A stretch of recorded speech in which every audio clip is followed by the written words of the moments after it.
Let's go ahead and take a look at what modern B2b commerce looks like. You want to start here, Rob? Yeah, so what you're looking at here, obviously, mobile device. Mobile first has got to be the only approach that you adopt because this is going to become the business tool of the future, especially for high growth markets. So that's the first thing. As we come down through the experience here, you'll see it's rich.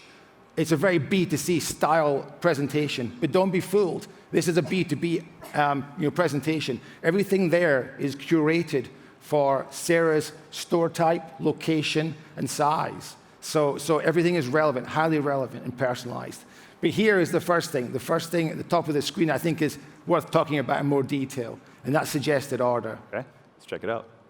So suggested order is driven by Einstein. And Einstein's taking order history with trending information and archetype customer segmentation and creating a data set that then says, Sarah, there are some products that you need to think about in more detail. In this case, a pre-populated cart with 5 products, 4 of which Sarah already stocks, but we don't think, or Einstein doesn't think, that she's stocking enough to capitalize on the demand.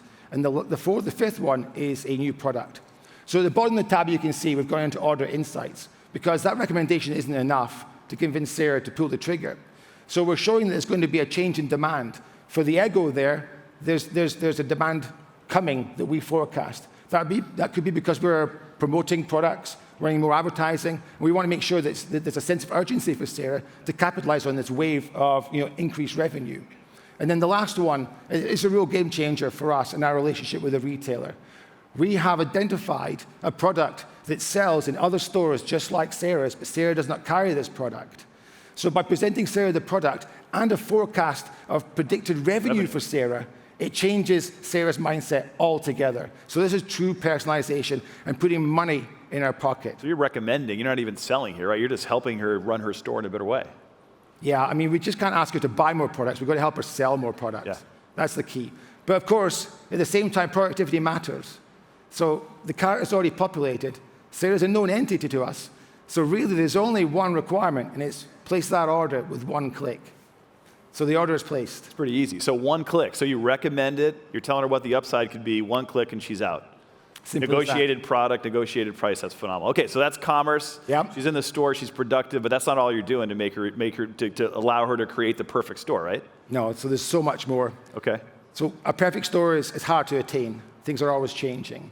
So we're creating a gamification around a reward program to incentivize best practice. So you can see here we've navigated to the reward store.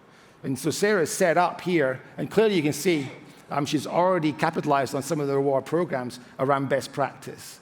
And this is going to be the gateway for us to see into the stores and help store owners. Yeah, so this is a commerce keynote, but yet we're talking about rewards here. So this isn't Commerce Cloud, right? This is very much Commerce Cloud. Okay. You think about it, it's very much commerce. Yeah. We're enabling Sarah to drive commerce. Yeah. It's great. So do you want to take a little deeper dive? So now, okay, so this is loyalty. So now, okay, I want to make sure. So we're selling to her. We're engaging her in a one-to-one way. We've never been able to do that before. But Taylor, you and I have been talking, like, the coolest stuff is yet to come, right? Were you ready to go? Now this is out there, but we're starting to see retailers do this. Let's go ahead and why don't you walk us through what we're about to see now, because this is super cool. Well, let's paint a picture first of all. Okay. So it's late in the evening. Sarah's in the store. Traffic has died down. Yeah. So she's doing her books and she's just doing general admin, and her phone vibrates. She pulls it out. It's a WhatsApp message from Tony the Tiger, of course. Yeah. And Tony says, "Hey, Sarah, I'd like you to take a selfie of the cereal display." No. What? So I just figured out Snapchat. I'm still like, I kid about what is a shelfie? Shelfie will be sweeping the retail nation. I'm going to have to learn this too? Yes. No, you don't. Okay, just good. Keep out of the way all right, of I can't. short All right. story. All right. Okay, keep going. Sorry. Okay, so we ask her to take a shelfie of the cereal display in return for a reward. So she thinks, why not? It's the end of the day. Great. So she goes over, takes the picture, and of course, then we upload that picture. And Einstein Vision starts to analyze it against our database of planograms that align with best practice for Sarah's store type and location. So here you see the processing. And amazing. She's already got a lot of money in her reward account because she has 92% compliance on that planogram. She's doing pretty good. She's doing great. But Einstein has detected an opportunity to improve it further. So with the recommendation, we're going to move out or to the side, the Fruit Loops marshmallows and replace it with Rice Krispies. So if Sarah does that, we know through the science of planograms that she'll optimize that display for greater revenue.